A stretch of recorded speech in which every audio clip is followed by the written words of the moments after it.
नमस्कार दोस्तों, आपका हार्दिक अभिनंदन है बिब्लोफाइल के डिजिटल प्लेटफॉर्म पर। मैं जिनकर राणा हमेशा की तरह आपका स्वागत करता हूं। फिर से नई घटना है, नई चर्चाएं और एग्जाम ओरिएंटेशन। मैं हमेशा यहां से एक बात बोल रहा हूं कि रिवीजन ज़्यादा से ज़्यादा होगा, ऑटोमेटिक चीज़ें सही होने लग जाएंगी। आप रिवीजन पर ध्यान दीजिए। और आज हम ध्यान देते हैं आज की सुर्खियों पर। बहुत महत्वपूर्ण क्वेश्चन हैं, आइए, और आपके एग्जाम में डायरेक्ट छपने वाले हैं यहाँ से। हाल ही में इसरो द्वारा दी गई जानकारी के अनुसार भारत की क्षेत्रीय नेविगेशन प्रणाली के उपग्रह IRNSS फर्स्ट F की ने काम बंद कर दिया है। ठीक है ना। पंजाब सरकार ने विश्व बैंक के सहयोग से स्कूली शिक्षा में सुधार लाने के लिए पंजाब शिक्षा क्रांति 2.0 कार्यक्रम शुरू किया है। पंजाब की शिक्षा में सुधार लाने के लिए 24वें नेशनल पैरा एथलेटिक्स चैंपियनशिप 2026 का आयोजन ओडिशा के भुवनेश्वर स्थित कलिंगा स्टेडियम में किया जा रहा है।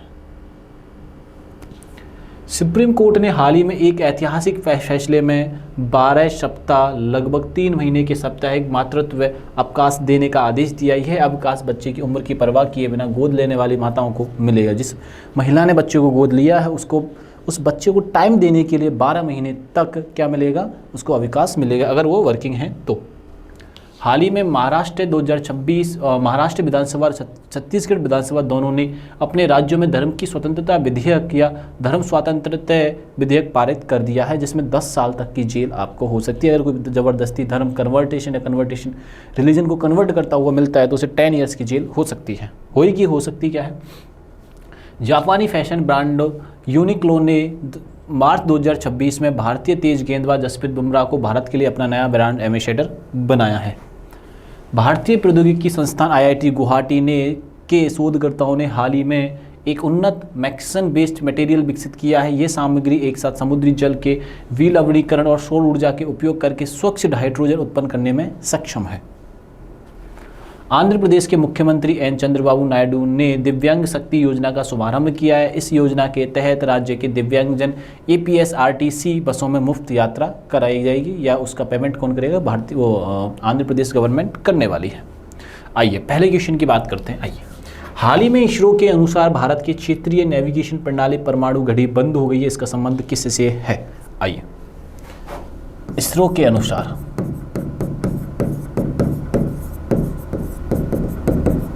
ठीक है, भारतीय स्पेस एजेंसी है इसरो। ठीक है, उसके अनुसार IRNSS फर्स्ट F क्या है, ये बंद होने की कगार पे, जिससे कि ये लोग जो हमारे भारतीय लोग हैं वो जानकारी जुटाने में असमर्थ हो जाएंगे। जानकारी जुटाने के लिए यह जरूरी है। ठीक है, इसरो एक भारतीय स्पेस एजेंसी है।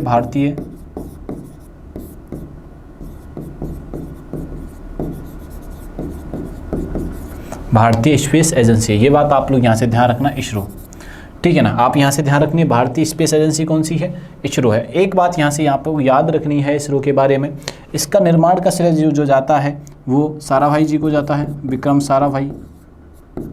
ये बात अपने को यहाँ से याद रखनी है। और ठीक है जी, GPS जो सिस्टम है ग्लोबल, ठीक है, ग्लोबल पोजिशनिंग सिस्टम, वो है अमेरिका का। रूस का क्या है? ग्लोनास है। चाइना का क्या है? बाइडू है। और इंडिया का IRNSS भारतीय क्षेत्रीय नेविगेशन उपग्रह।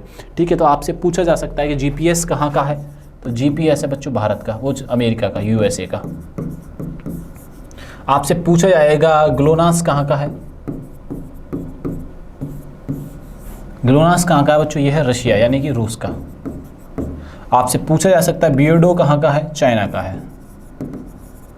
ये बात अपने को यहाँ से याद रखनी है। ठीक है, आगे बढ़ते हैं।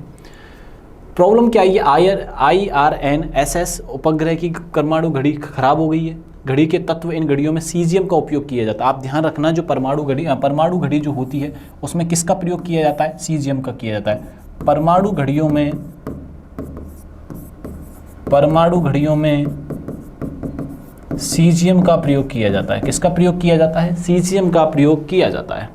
पहली पीढ़ी IRNSS सीरीज वर्तमान में जो काम कर रही है, वर्किंग है, IRNS फर्स्ट भी 1C फर्स्ट याद रखने वाली है। दूसरी पीढ़ी सेकंड जनरेशन है, NVS सीरीज है, NVS 01 है, NVS 02 है। ये बात आप यहाँ से याद रखिएगा। हाल ही में शिक्षा में क्रांति लाने की शिक्षीय क्रांति शिक्षा में क्रांति लाने के लिए, स्कूली शिक्षा में क्रांति लाने के लिए सीखिए क्रांति 2.0 की पहल कहाँ की गई है, ये हमसे पूछा जा रहा है। विश्व बैंक की सहायता से, विश्व बैंक की सहायता से शिक्षा में सुधार के लिए, शिक्षा में सुधार के लिए शिक्षा क्रांति,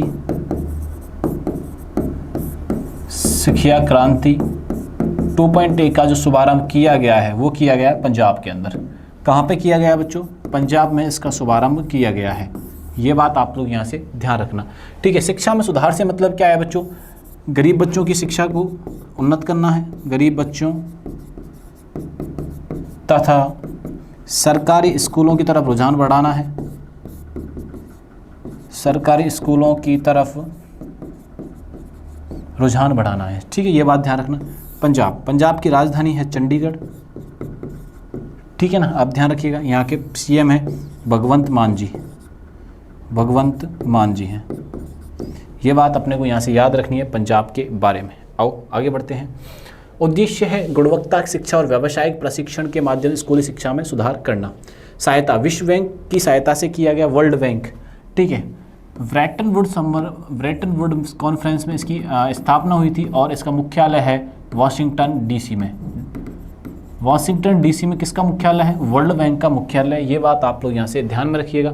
बजट और अवधि 6 साल की अवधि के लिए कुल 3500 करोड़ रुपए का बजट बनाया गया है। विश्व बैंक का योगदान 2500 करोड़ है इसमें। पंजाब सरकार का योगदान 1000 करोड़ है। टोटल मिला के से 3500 करोड़ रुपए लगेंगे। इसमें से 2500 करोड़ कौन देगा? तो 2500 करोड़ देगी विश्व बैंक और 1000 करोड़ रुपए देगी पंजाब सरकार। परख सर्वेक्षण में पंजाब में पहले स्थान है। परख सर्वेक्षण में पंजाब का कौन सा स्थान है बच्चों? पहला स्थान है। अब वर्ल्ड बैंक की स्थापना 1944 में ब्रेटन वुड्स सम्मेलन में हुई थी, यूएसए में। ये बात ध्यान रखना, मैं अभी आपसे डिस्कस कर रहा था। 1944 में वर्ल्ड बैंक की स्थापना हुई थी ब्रेटन वुड्स सम्मेलन में, ठीक है। जुड़वा बहनें, आईएमएफ को कहा जाता है विश्व बैंक और अंतर्राष्ट्रीय आईएमएफ ब्रेटन वुड्स की जुड़वा बहनें कहा जाता है। ये यहाँ से याद रखना है। संस्था IBRD international bank recognization and development विश्व बैंक का समूह का एक प्रमुख हिस्सा है। मुख्यालय इनका वाशिंगटन डीसी। मुख्यालय कहाँ पर है इसका? वाशिंगटन डीसी में है। नेशनल पैरा एथलेटिक्स 2026 का आगाज कहाँ हुआ है? ठीक है, 2026 नेशनल पैरा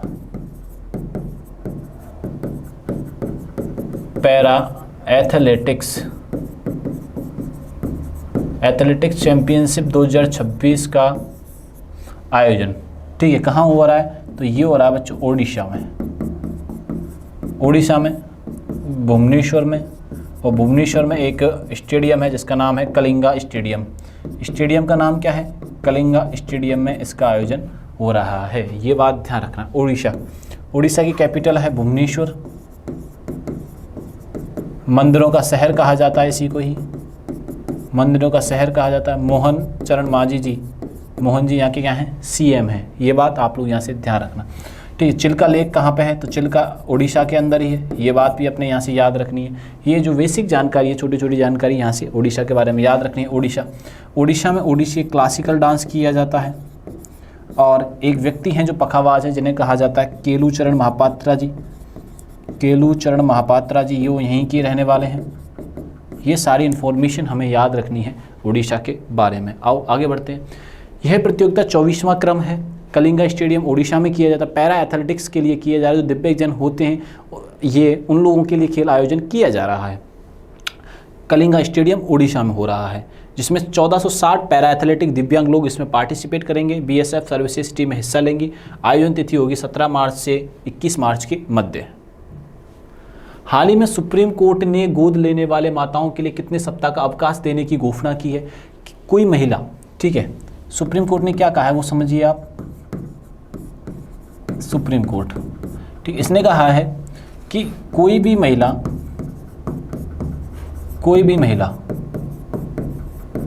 ठीक है, यानी वर्किंग, मेनली वर्किंगों के लिए ज़्यादा इंपॉर्टेंट है वर्किंग, और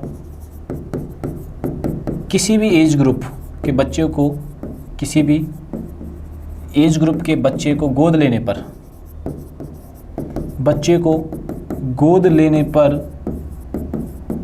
12 मंथ का अवकाश मिलेगा। अगर कोई काम करता है उसने किसी बच्चे को गोद लिया है तो कितने मंथ का अवकाश मिलने वाला है, सॉरी 12 सप्ताह का, मंथ का नहीं 12 सप्ताह, 3 महीने का, 12 सप्ताह करो, वीक करना है, 12 सप्ताह का क्या मिलेगा उन्हें, लीव मिलेगा, और मतलब कि 3 महीने का। ये बात आप लोग यहाँ से ध्यान रखना। सुप्रीम कोर्ट के अभी करंट में जज कौन है, वो है सूर्यकांत जी। लेकिन किस पीठ ने, मतलब किस बेंच ने फैसला सुनाया है, वो महादेव जी की, जस्टिस महादेव जी ने ये फैसला सुनाया है, ये बात ध्यान रखना। और पहले कौन थे, पहले जो जज रहे कानिया जी रहे थे, सुप्रीम कोर्ट के पहले जज कानिया जी, और अभी कौन है, सूर्यकांत जी। ये बात यहाँ से ध्यान रखना और विस्तार से जानने का प्रयास करते हैं। केस का नाम है हंसानंदिनी बनाम भारत संघ। केस का नाम क्या है, हंसानंदिनी और भारत संघ है। और बेंच कौन सी है, जस्टिस महादेवन और पारदीवाला। जस्टिस कौन से हैं, जस्टिस जे महादेवन और पारदीवाला। ये बात अपने को यहाँ से याद रखनी है। आप इस चीज़ का आप देखना चाहो देख सकते हो, एक बार देख लीजिए क्या इसका मुद्दा रहने वाला है।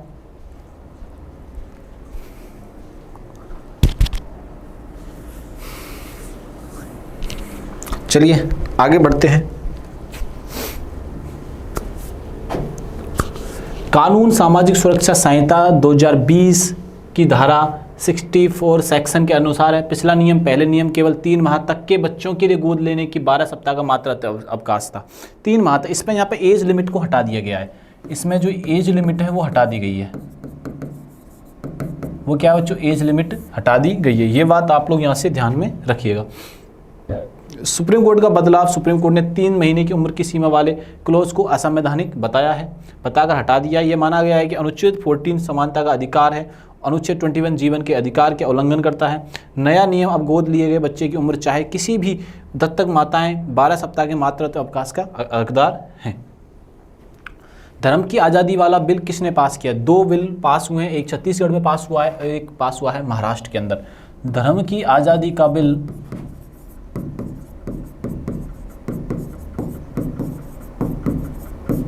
दो सरकारों ने पास किया, एक तो पास किया महाराष्ट्र ने और एक पास किया है छत्तीसगढ़ ने। ये बात आप लोग यहाँ से ध्यान में रखना, तो अपना आंसर हो जाएगा यहाँ से महाराष्ट्र। ठीक है, आओ आगे बढ़ते हैं। बिल का नाम है धर्म की आज़ादी बिल। ठीक है, महाराष्ट्र विधानसभा और छत्तीसगढ़ विधानसभा ने ये पारित किया है। ठीक है, मुख्य अपराध इस बिल के तहत जबरन धर्मांतरण के संज्ञेय अपराध माना गया है। यदि कोई जबरदस्ती धर्मांतरण करता है, कोई जबरन धर्मांतरण करता है तो उसे सजा का प्रावधान है। जबरन धर्मांतरण करता है तो सजा का प्रावधान है, सजा का बच्चों क्या है, उसे प्रावधान है। ये बात आप लोग यहाँ से ध्यान रखिएगा। यदि धर्मांतरण लालच या धोखाधड़ी या शादी करके किया जाता है तो दोषी को 7 साल की सजा होगी। यदि कोई व्यक्ति बार बार अपराध करे तो उसे सजा को 10 साल तक बढ़ाया जा सकता है। हाल ही में यूनिक्लोज जापानी एक कंपनी है, भारत के लिए अपना ब्रांड एम्बेसडर किसे नियुक्त किया है, तो यूनिक्लोज कंपनी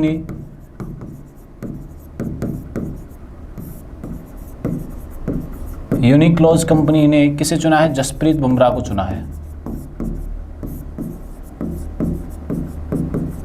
ये बात आप लोग यहां से ध्यान रखना। जसप्रीत बुमराह अभी भारत के नंबर 1 फास्ट बॉलर हैं, इन्हीं को हाल ही में T20 वर्ल्ड कप 2026 के फाइनल में प्लेयर ऑफ द मैच चुना गया था। इनको क्या चुना गया था, प्लेयर ऑफ द मैच चुना गया था, प्लेयर ऑफ द मैच चुना गया था।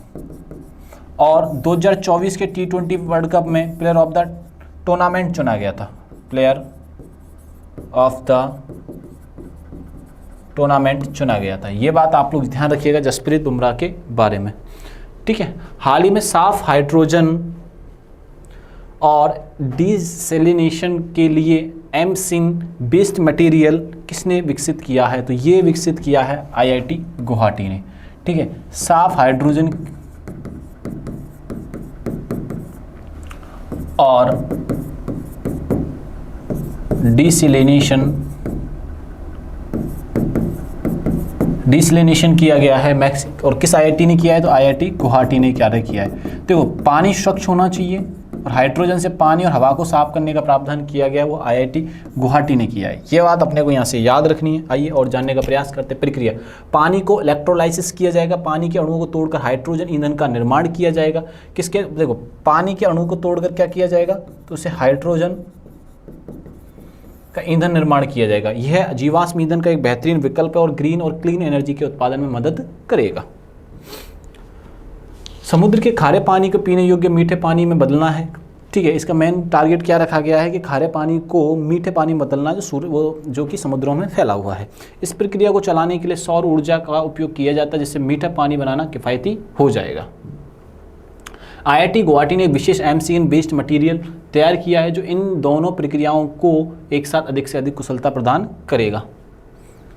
हाल ही में दिव्यांग शक्ति योजना कहाँ प्रारंभ की गई है? दिव्यांग शक्ति योजना, दिव्यांग शक्ति योजना ये एक्चुअली में योजना है क्या वो सुनिए। इसके तहत जो यहाँ पहले मैं ये भी क्लियर कर देता हूँ कहाँ पे ये प्रारंभ हुई है, आंध्र प्रदेश में। कहाँ प्रारंभ हुई है? आंध्र प्रदेश में। इसके तहत क्या होगा कि आंध्र प्रदेश के जो दिव्यांग लोग हैं, दिव्यांग लोगों को बस में फ्री यात्रा करवाई, फ्री यात्रा हो जाएगी। पर यात्रा कैसी हो गई है? उनकी फ्री हो गई है। ठीक है, ये फैसला किसने लिया है? तो ये फैसला लिया है यहाँ के आंध्र प्रदेश के मुख्यमंत्री जी चंद्रबाबू नायडू जी ने। चंद्रबाबू नायडू जी ने लिया है। ये यहाँ के CM है, ये बात ध्यान रखना। और यहाँ के जो डिप्टी CM है उनका नाम क्या है? पवन कल्याण जी है। पवन कल्याण जी ने एक योजना का प्रारंभ किया था, हनुमान का। ये बात आप लोग यहाँ से ध्यान रखना। ठीक है, इसकी राजधानी क्या है? अमरावती में। चलिए आगे बढ़ते हैं। राज्य और मुख्यमंत्री आंध्र प्रदेश CM इसे चंद्रबाबू नायडू जी ने इसको लॉन्च किया है। अवसर इसे उगादी पर किया गया। न्यू ईयर फेस्टिवल मनाया जाता है आंध्र प्रदेश के अंदर, न्यू ईयर फेस्टिवल। ठीक है ना। लाभ, इसके तहत दिव्यांगों को मुफ्त बस यात्रा सुविधा प्रदान की जाएगी। अतिरिक्त पहल मन मित्र प्लेटफॉर्म आंध्र प्रदेश में व्हाट्सएप गवर्नेंस की एक पहल है। उत्तर भारत नववर्ष की शुरुआत में चैत्र शुक्ल प्रतिपदा को मनाया जाता है। महाराष्ट्र में इसे गुड़ी पड़वा कहा जाता है और आंध्र प्रदेश कर्नाटका में इसे उगादी कहा जाता है। ऐसे करके हमने महत्वपूर्ण घटनाओं की बात की। आपको वीडियो अच्छा लगे तो दोस्तों को ज़्यादा से ज़्यादा शेयर करिएगा। चैनल को सब्सक्राइब करना बिल्कुल नहीं भूलना है। ये सारी जानकारी आपको टेलीग्राम पर मिलने वाली है। तब तक के लिए थैंक यू, धन्यवाद।